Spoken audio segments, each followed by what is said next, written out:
Olá, gente! Nós estamos aqui no Psicast. Somos a frequência ideal para você conhecer mais do inconsciente e ajudar você a otimizar o seu tempo para você que é amante desse universo. Aqui, o id, o ego e o superego trabalham em equilíbrio para trazer conceitos da psique e experiências que podem agregar ao seu dia a dia. Esse é o nosso episódio de lançamento e queremos te apresentar pontos importantes que vão te ajudar a ser mais assertivo na escolha do seu curso de formação em psicanálise. Talvez você fez uma pesquisa e surgiram várias dúvidas quanto à carga horária, métodos teóricos e regulamentação da profissão. Então, sintoniza a sua frequência que hoje nós vamos te ajudar nessa missão.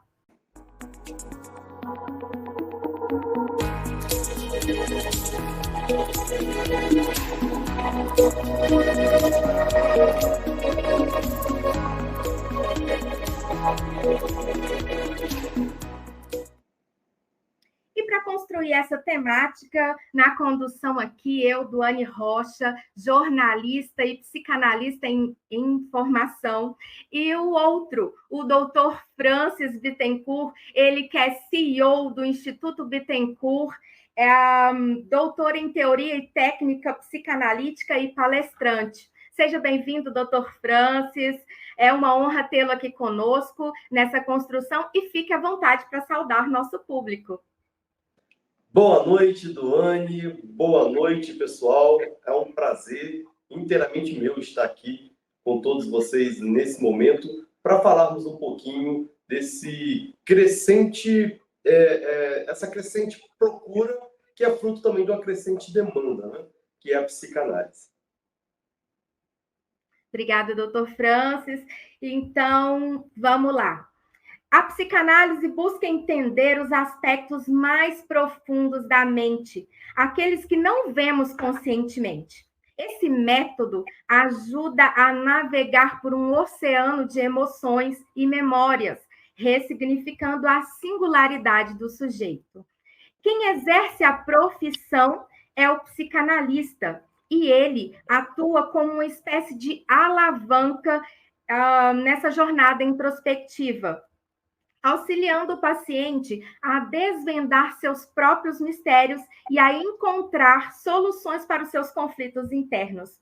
E o resultado dessa jornada agrega uma vida mais leve e saudável. E para se tornar um profissional, é necessário passar por um curso de formação que possua o tripé analítico. Além disso, essa formação deve ser contínua e o psicanalista sempre se sustentará nesse tripé através de uma instituição. Quer conhecer mais? Veja o episódio de hoje.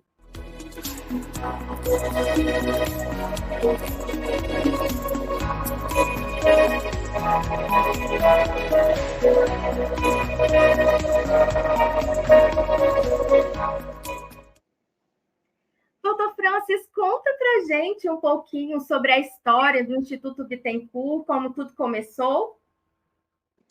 O Instituto Bittencourt, ele surgiu como uma instituição que, de início, tinha a intenção de trabalhar cursos de curta duração, voltado para a área de desenvolvimento pessoal, junto a empresas, a outras instituições. Então, era um curso que voltava para agregar conhecimentos sem alguma intenção de ser profissionalizante. Foi assim que o Instituto começou. Paralelamente a esse trabalho, eu já estava atuando também como docente da Sociedade Psicanalítica Minha Esperança, aqui na cidade de Belo Horizonte, coordenando um polo do Minha Esperança há alguns anos atrás. E esse polo ele cresceu. Ele cresceu e se tornou uma escola vinculada à Sociedade Psicanalítica e com uma autonomia administrativa. A grande diferença do polo e da escola dentro desse nosso sistema era essa autonomia administrativa. E quando o polo tornou-se uma escola, inicialmente funcionando até dentro das instalações da Igreja Batista de Getsemane, em Belo Horizonte, eu assumi também como coordenador desse polo. E quando foi por volta de 2020, houve a emancipação desse polo como uma escola associada à Sociedade Psicanalítica Uma Esperança, onde eu já assumi como CEO do Instituto, e o Instituto abraçou essa jornada de formação psicanalítica. Então, ele veio depois, essa função de formar psicanalistas, ela surgiu posteriormente, vindo, portanto, crescendo conforme a demanda e chegando a se tornar a atividade principal. Nós estamos falando aí de 2020 para cá, onde o Instituto ele assume realmente a formação psicanalítica. Então, nós acompanhamos, ainda como polo, depois como escola afiliada, várias turmas de formação em psicanálise, até que o Instituto abraça para dar continuidade a esse trabalho. Então, embora o Instituto ele seja datado de 2020, no que tange a formação psicanalítica, o trabalho nessa área ele precede a essa data. Ele já existia anteriormente como Instituto também, desde 2015, mas não atuando com formação psicanalítica. A gente assume a formação psicanalítica em 2020, porém, eu, pessoalmente, já fazia isso anterior a essa data, através de uma escola associada, através de um polo, isso aí remontando aí uma data de 2013, se não me engano, 2012, 2013 para cá. Legal.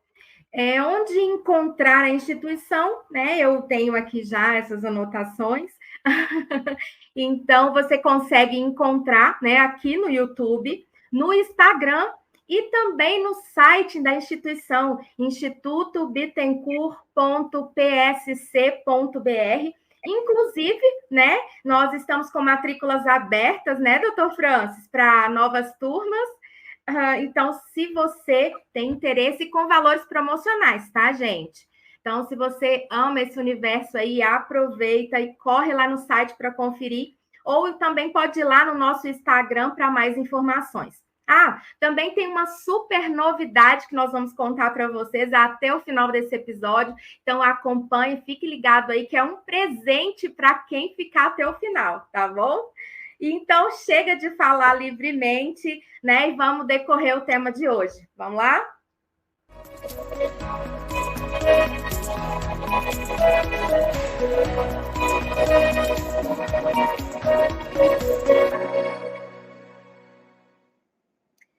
Doutor Francis, eu queria que você falasse para a gente como precisa ser a base de formação, né, de um curso de psicanálise. Certo. A formação psicanalítica, ela é uma formação tanto quanto sofisticada. Ela foge um pouco daquilo que nós conhecemos no modelo acadêmico. Para começar, ela se baseia naquilo que a gente chama de tripé formativo. O tripé são 3 bases. Uma base teórica, análises didáticas, ou também chamadas de análises formativas, e o estágio supervisionado. Então, você consegue passar por um processo formativo cumprindo essas 3 etapas, que é o que já vem historicamente sendo estabelecido desde a época de Freud pela própria Ipa. Ótimo. E a próxima pergunta é: o curso de psicanálise é regulamentado? Não, o curso de psicanálise, a formação psicanalítica, o curso de formação, né, ele não é regulamentado em nenhum país do mundo. A psicanálise, por ter essa modalidade formativa muito particular, ela vai se basear na singularidade do sujeito. Um psicanalista se forma no divã. Quando a gente fala de um tripé psicanalítico, nós levamos em consideração que o analista ele precisa, primeiro, já possuir um conhecimento prévio bem amplo de vários saberes a respeito do ser humano, né? Há bastante tempo nós tínhamos uma formação fechada para psicólogos e médicos. E com o tempo, adquirindo aí uma abertura maior, à medida que a educação, o acesso à informação também foi se tornando maior. Hoje nós temos profissionais de todas as áreas. Na nossa instituição, elas precisam possuir um curso superior, ou seja, ele já tem uma jornada acadêmica que norteou um padrão de estudos e pesquisas, já tem esse hábito de como adquirir o conhecimento, e a partir daí ele entra numa jornada de construção teórica, que pode ser feito por seminários, pode ser feito por aulas propriamente ditas. No nosso instituto, essa formação teórica, essa base teórica da formação, ela acontece com aulas expositivas que ocorrem aos sábados, de 8 às 17 horas. Complementando isso, nós temos o Grupo Acadêmico de Estudos Psicanalíticos, que é um grupo de alunos, um estudo dirigido, né? A doutora Vânia conduz esse grupo de estudos, e esse grupo de estudos ele vai se firmar ou focar nas obras de Freud e de Lacan.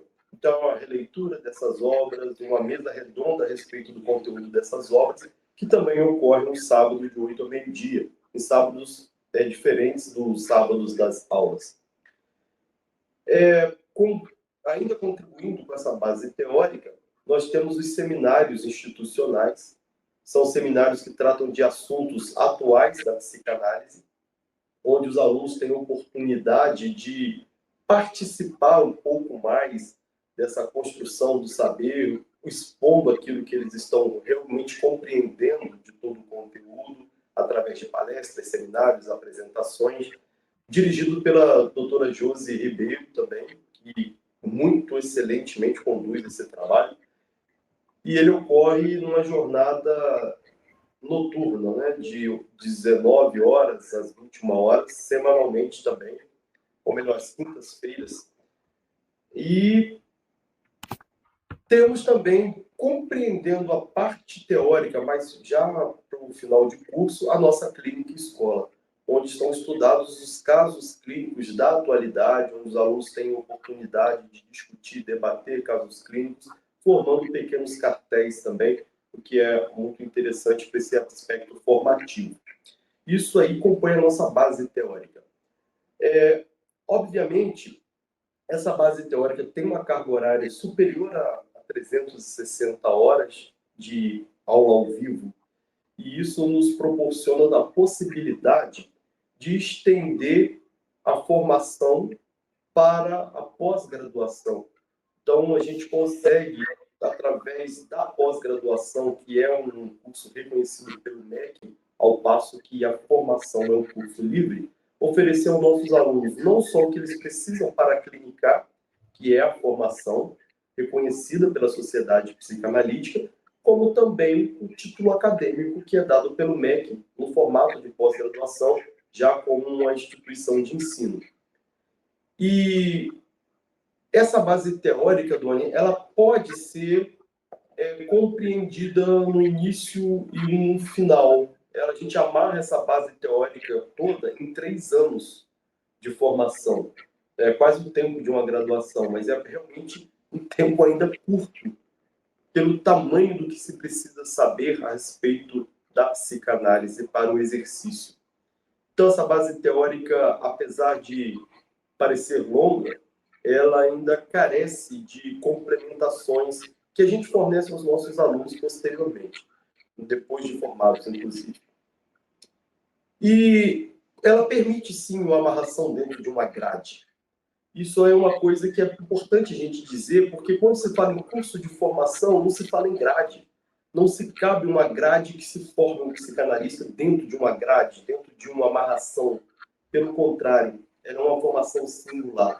Porém, a parte teórica do curso pode ser colocada dentro de uma grade, e nós assim a fazemos por causa da pós-graduação. Então, a gente tem uma grade que amarra o conteúdo teórico e sem problemas algum quanto a isso.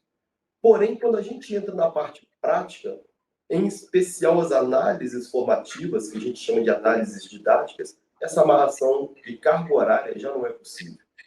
Não dá para estipular uma carga horária mínima para a formação de um analista. Não temos como amarrar isso.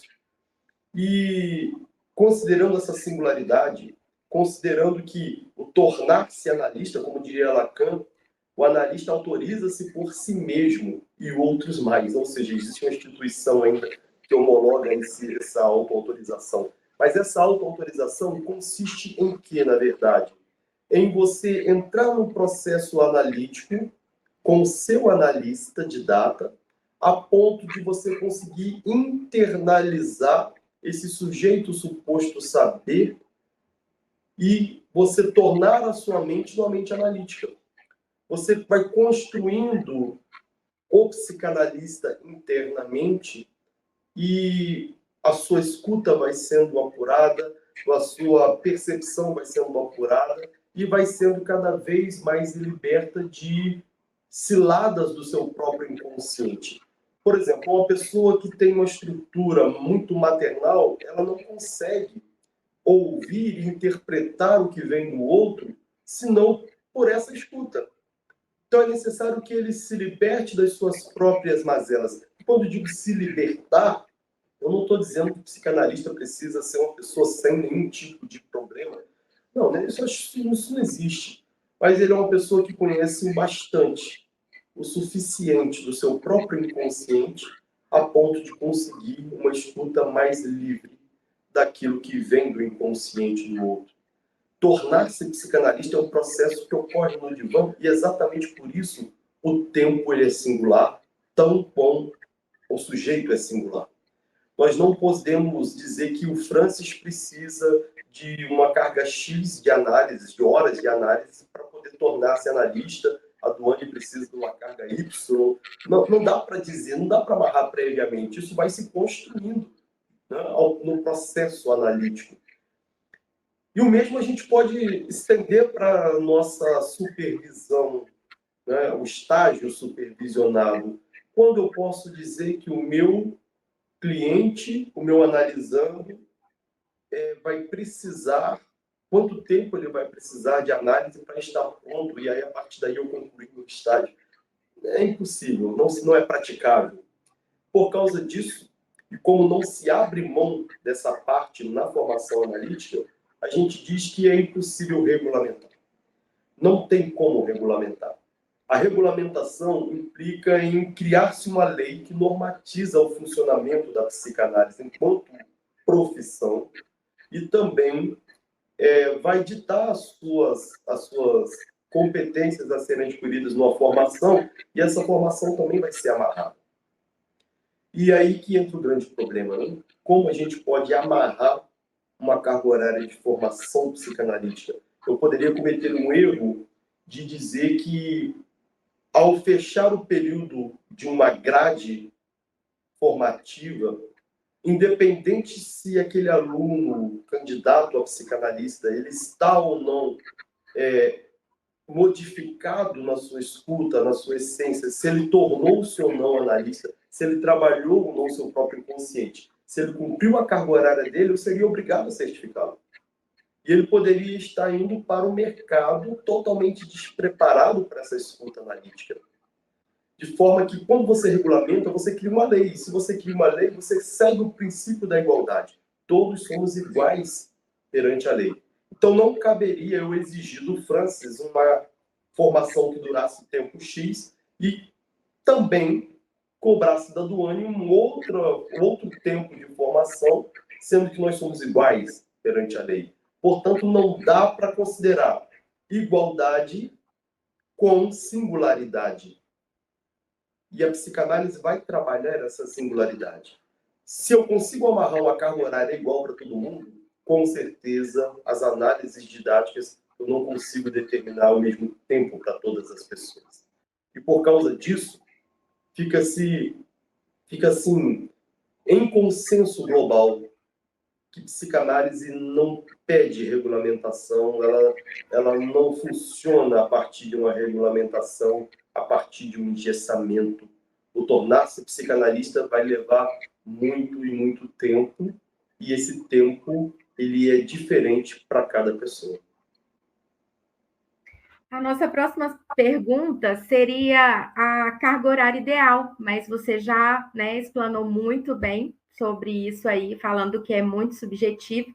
Mas é importante você pontuar para a gente o que compõe, né, essa carga horária do Instituto Bittencourt. Então, nós temos na nossa carga horária, conforme eu disse, dentro da base teórica, nós temos as aulas, que contemplam 36 disciplinas diferentes, que são complementadas pelo GAEP, que compreende os estudos dessas obras de Freud e de Lacan, e temos também os seminários. Os seminários é a oportunidade de tratarmos de atualidades, né?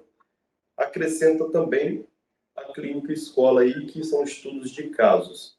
Essa grade ela leva cerca de 3 anos para ser cumprida, e paralelamente você vai fazendo as suas análises didáticas com o seu analista, com um tempo determinado, com as marcações das consultas e atendimentos. Você passa pelo processo do divã.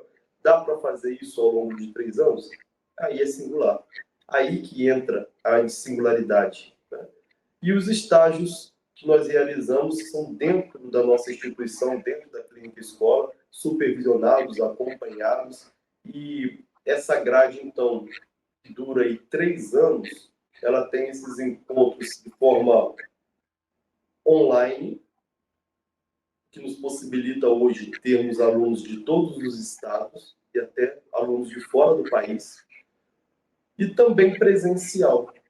Presencial no que diz respeito a algumas disciplinas que são optativas, como nós temos os cafés psicanalíticos, como nós temos alguns encontros de congressos e seminários, que é opcional e agrega muito, mas também com convênios em outras cidades em que o aluno possa passar pela parte prática, supervisionado, acompanhado, e todo esse trabalho ser dirigido aqui pela Sociedade Psicanalítica através do Instituto Bittencourt, que é a escola formativa.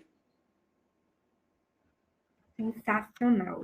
E qual que é a responsabilidade da instituição quanto à parte da análise pessoal e a supervisão do tripé? A análise pessoal, ela precede a análise didática. A análise pessoal é quando o aluno, o analisando, agora aluno de psicanálise, ele inicia as suas análises didáticas e ele percebe ou ele traz, desde já, as suas próprias demandas. Às vezes, essas demandas elas já vêm desde o início com alguma marca de sofrimento psíquico, com alguma marca de querer saber a respeito de si mesmo. Outras vezes não, as outras vezes eles chegam sem nenhum tipo de demanda, mas à medida que o curso começa a acontecer na sua parte teórica, o curso funciona como um espelho, você se vê através desse espelho. E quando você consegue se ver através desse espelho, você começa a encontrar essas demandas.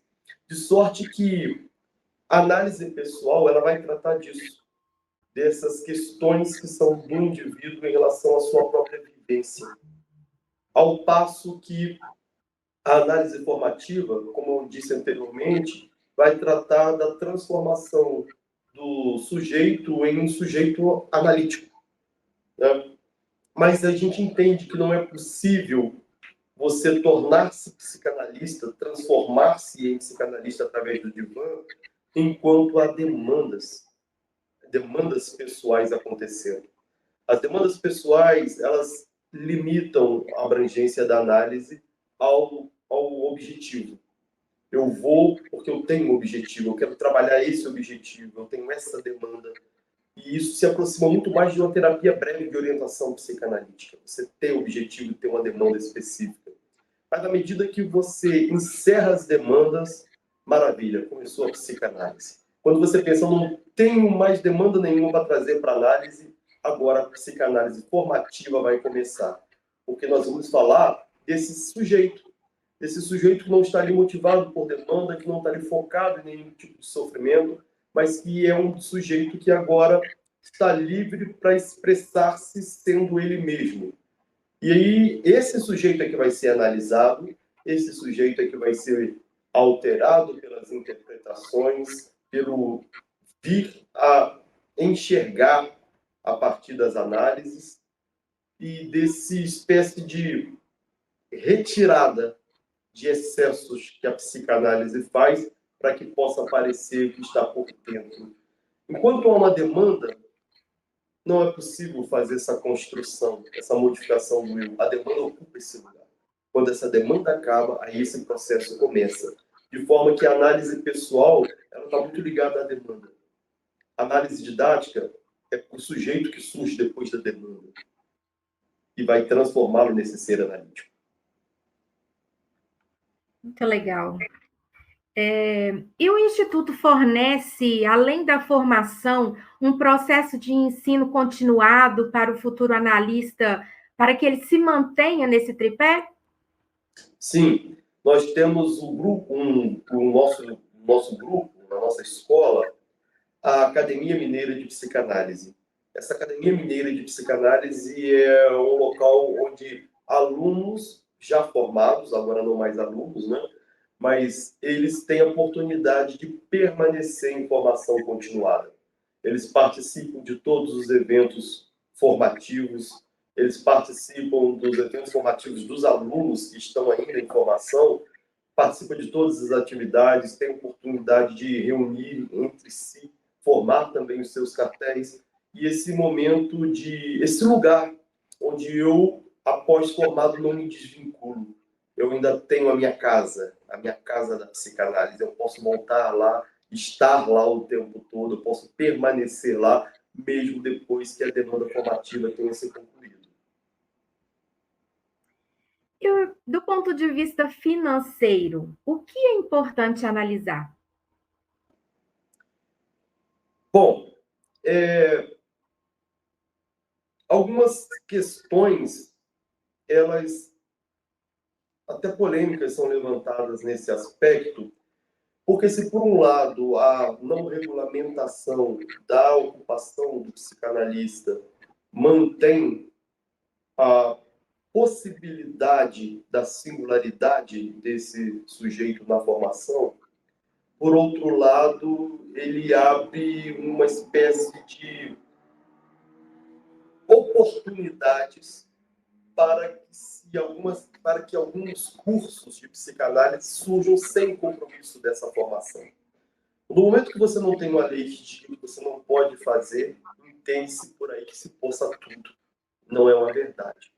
Então, você acaba tendo cursos que são só teóricos, não respeitam a formação do tripé, cursos que não têm compromisso com essa etapa formativa e esse acompanhamento do profissional após o período de formação, cursos que são feitos até mesmo sem nenhuma intervenção ou apoio profissional de um professor, de um condutor, de um analista de data, cursos que às vezes te entregam a teoria e te diz, olha, agora o tripé você corre atrás de formar, você procura um analista de dados para você procura fazer um seu estágio aí, eu estou te dando uma teoria aqui.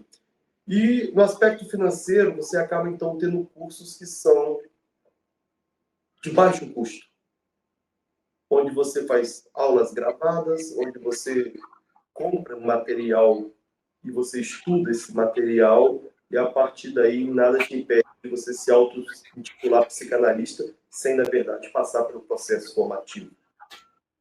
Esse aspecto faz com que os cursos que sejam sérios, no sentido de manter o tripé da formação e acompanhar esse profissional, esses cursos eles acabam parecendo ser mais caros ao ser comparados com esses outros cursos. Então, o que precisamos saber por parte do interessado na formação psicanalítica, que ele é um curso caro no seu contexto, se comparado com o que a gente tem hoje ofertado, até mesmo dentro da psicanálise ou comparando ainda com outros cursos de graduação. Você vai ter cursos de graduação mais baratos que uma formação psicanalítica. mas porque a formação psicanalítica você tem o conteúdo teórico, que é de responsabilidade da escola, você tem as análises didáticas que você tem que passar por elas, que são sessões de análise. Daí tem uma regularidade nessa frequência das análises. E tudo isso acaba somando-se a um custo. O que o aluno precisa saber é que é um investimento que ele está fazendo na sua própria formação. Ele não pode se nortear apenas pelos valores que serão gastos durante a formação. Ele tem que pensar na qualidade dessa formação, o que está sendo realmente me entregue a partir desse valor que eu estou investindo. Isso aí é um ponto fundamental para quem é aluno ou pretende ser aluno da psicanálise, considerando do ponto de vista financeiro. Eu preciso aplicar esse valor. Aqui no Instituto, a gente tenta minimizar ao máximo esse gasto. A gente desvincula as sessões de análise da mensalidade do curso para que haja uma flexibilidade na condução desse processo. E a gente mantém os nossos professores, todos eles doutorados dentro da área de atuação, e atendemos a essa demanda da sociedade psicanalítica que vincula, que regulamenta, que acompanha a formação da nossa escola, da nossa instituição. Depois de formado, interessa também ao psicanalista essa questão do ponto de vista financeiro, o valor de uma análise, o valor de uma sessão. Isso aí também tem muito vínculo com a própria interpretação. A análise ela tem que custar algo. Ela precisa custar algo ao analisando, sabe? E algo que lhe seja caro. E olha só, quando eu digo isso, eu não estou dizendo que ela tem que ser um valor financeiro alto. Eu estou dizendo que ela tem que ter um valor significativo para o próprio analisando. Sabe? Ela tem que ter esse valor significativo. E esse valor significativo ele pode ser avaliado pelo próprio analista, conhecendo já o seu paciente, montando com ele o seu contrato terapêutico, sabendo quais são realmente as condições dele. Por exemplo, eu posso ter um cliente que R$ 100 para ele é caro. Significa um valor sacrificial. E eu posso ter um outro paciente que se eu cobro dele R$ 10.000, para ele não é caro. E aí a questão do valor está associada a outra forma de valor. Que valor eu dou a esse tempo dedicado a mim mesmo, ao confrontar-me com mim mesmo? Eu sou capaz de dizer para uma resistência, hoje eu não vou lá. E tudo bem, eu perdi esse valor e isso não me importa muito. Ou eu sou capaz de dizer, não, mesmo não querendo ir, mesmo com outras coisas me desvirtuando do meu propósito de estar lá, eu vou, porque eu já tenho o meu valor investido lá e eu não posso perder o que eu investi. Esse é o conceito de valor e é esse o conceito de caro que uma sessão de análise tem que ter. Ela tem que ser cara. Ela tem que ser cara ao analisando. Ela precisa custar algo analisando que compense para ele parar tudo e dedicar aquele tempo a olhar para ele próprio e encarar aquilo que ele não quer ver, que foi recalcado durante tanto tempo. Dos aspectos financeiros, tem muita coisa que envolve o valor de uma análise. Então, desde um aluno que busca uma formação que vai implicar investimento de valores, desde um analisando que também busca um tratamento psicanalítico que também leva em consideração essa questão do valor. E o analista tem que saber trabalhar e lidar com essas questões em prol do próprio andamento da análise. E para a gente finalizar, eu gostaria que você falasse um pouco da responsabilidade ética dos futuros profissionais que vão cuidar da psique de um ser humano. A questão, talvez das mais importantes no processo formativo, é o conhecimento e a internalização da ética. A ética, ela envolve muita coisa. Ela envolve o comportamento de um psicanalista diante do seu analisando, um comportamento norteado por uma conduta de seriedade, respeitando os princípios básicos da psicanálise, como a aplicação da técnica psicanalítica, que seria uma associação livre, uma atenção flutuante, e se atendo ao que de fato o paciente busca, que é a exploração do seu inconsciente, não cabendo para a psicanálise outras abordagens. Então, o paciente ele está pagando por um tratamento psicanalítico, ele precisa receber uma psicanálise, e isso faz parte da ética, porque é o analista que conhece. Muitas vezes o paciente não conhece.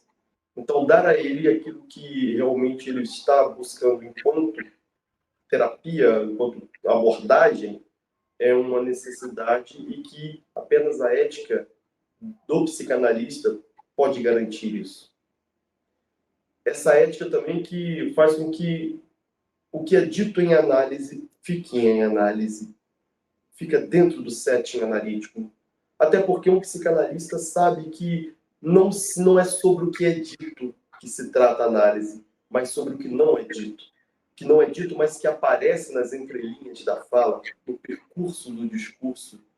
E esse conteúdo que é desconhecido até por parte de quem fala, vem ser revelado pelo processo interpretativo e vem à tona, vem à consciência desse conteúdo que está inconsciente, ele é inteiramente do analisando. Não cabe ao analista, em hipótese alguma, transpor as fronteiras do setting com esse discurso, ou com essa tratativa, ou com esse assunto. E até para o próprio analisando, enquanto detentor do desejo. O desejo da análise é do analisando e nunca pode ser do analista. Por mais tentado que eu seja em querer atender o desejo do analisando, de que eu lhe dê respostas prontas, por exemplo, isso aí não pode acontecer. Eu não posso ser novamente o seu condutor, eu não posso ser o seu orientador, eu não posso fazer as suas funções maternas, paternas, porque isso o manteria aprisionado na infantilização que o trouxe à análise. E ser colaborador desse processo é manter onde está. Isso exige que a minha ética me conduza nessa ideia de respeitar o desejo do analisando. Não é sobre o meu desejo, não é sobre o que eu quero que aconteça em análise, é sobre o que ele quer e o que ele dá conta de acontecer em análise. Porque o que ele deseja muitas vezes não vai ser algo verbalizado claramente, conscientemente. Ele chega lá consciente do que ele quer, não. Ele vai chegar lá com queixas, e as queixas vão trazer nas entrelinhas o desejo recalcado, o desejo que está ali debaixo daquele montoeiro de palavras. E ali eu consigo entender esse desejo, trabalhar esse desejo no tempo do desejo, no tempo do sujeito, e nunca, jamais, segundo o meu tempo, segundo a minha vontade, segundo o que eu quero. Quando eu consigo separar isso, e isso é uma responsabilidade ética, eu consigo, então, conduzir o meu trabalho conforme ele precisa realmente ser conduzido. Portanto, a ética vai para além de um código escrito.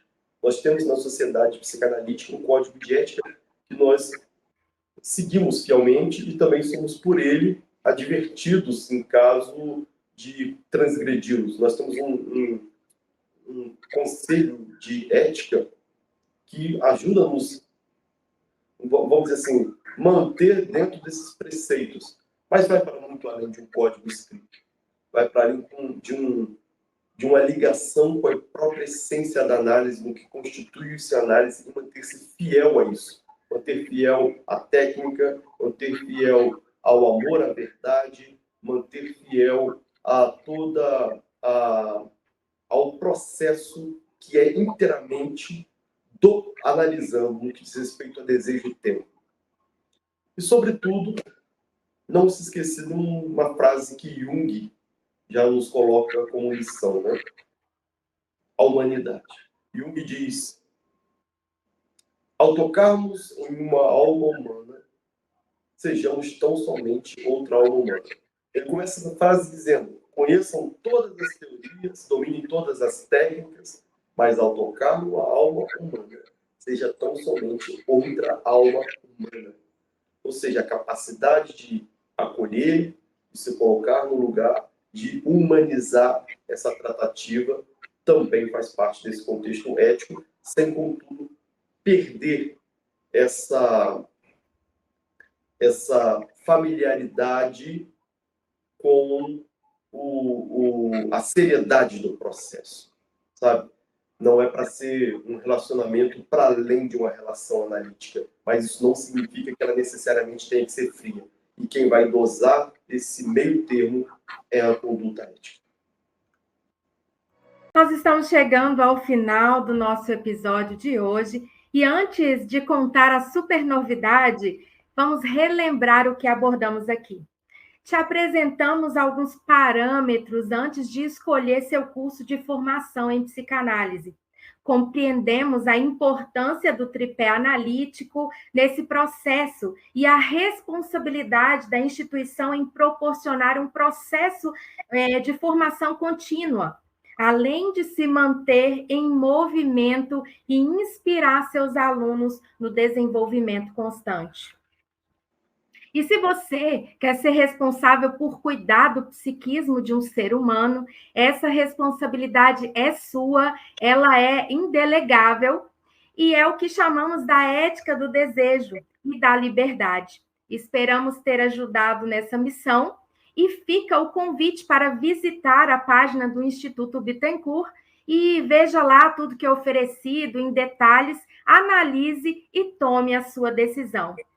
Fique nessa frequência, que no próximo episódio falaremos sobre o projeto pedagógico como diferencial do curso de formação em psicanálise.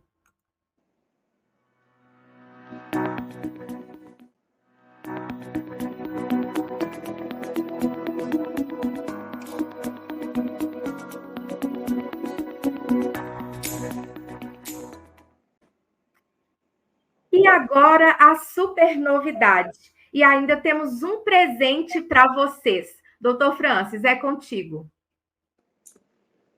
Nós estamos agora, nesse ano de 2024, fechando as nossas parcerias com o IES, que está conseguindo fazer uma unificação do curso de formação, o curso de pós-graduação. Então, você vai conseguir fazer com a gente a formação e a pós-graduação numa jornada só. Tanto a formação que é reconhecida pela sociedade psicanalítica, que vai te filiar a essa sociedade psicanalítica, te possibilitar o exercício da ocupação da psicanálise, mas já também com uma pós-graduação que vai te dar titulação acadêmica, lato sensu, e que você já consegue unificar as duas coisas estudando aqui com a gente, entrando já a partir de 2024 na sua jornada formativa. Você também vai conseguir, a partir desse ano, já ingressar na nossa Academia Mineira de Psicanálise. Então, você que já é psicanalista formado pelo Instituto e que ainda não faz parte dessa academia, agora esse espaço está aberto para você. Então, vem fazer parte com a gente. É uma formação continuada que você vai ter vantagens enormes e muito em conta, um preço muito em conta para você estar filiado a essa academia. Então, é uma oportunidade ímpar. Nós estamos lançando agora, em 2024, para fortalecer esse apoio a você que está no início da sua jornada como profissional da psicanálise. E você vai poder ainda compor a turma do primeiro semestre de 2024, caso você faça agora a sua inscrição para estar com a gente. Ainda dá tempo.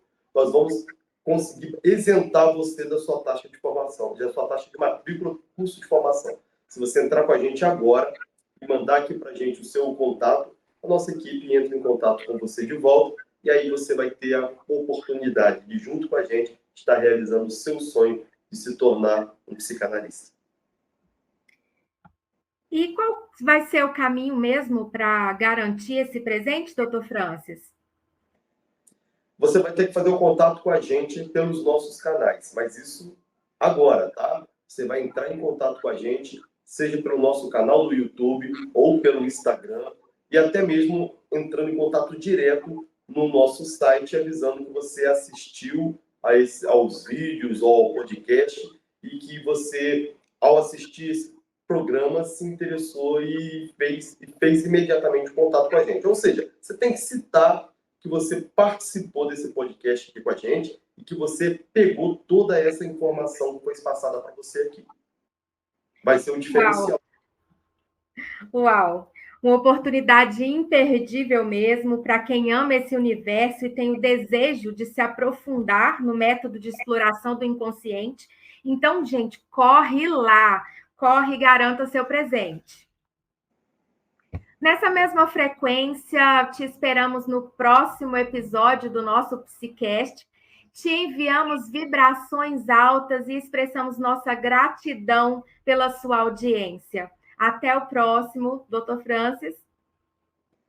Eu que agradeço a oportunidade de estar aqui estreando esse podcast, né? E eu espero que você esteja sempre com a gente aqui nos nossos canais. Siga-nos no YouTube, siga-nos no Instagram, seja um frequentador do nosso site, porque sempre tem novidades para você por lá. Gratidão, gente, e até o próximo. Até a próxima.